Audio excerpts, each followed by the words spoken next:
Bismillahirrahmanirrahim.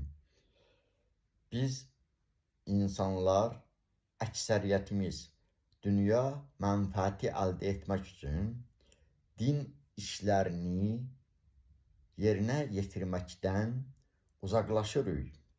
Bu haqda Əli əleyhissalam belə buyurmuşdur. İnsanlar dünya mənfəəti əldə etmək üçün din işlərini tərk etsələr, Allah mütləq onların qarşısına ziyanı həmin xeyirdən çox olan şey çıxarar. Çünki din işlərinə ehtimassızlıq Allah Taala'nın rəhmətindən uzaq düşməyə səbəb olur. Allah həmd edilir İzzət Cəlalına bizləri rəhmətindən uzaq düşənlərdən qərar verməsin. İnşallah.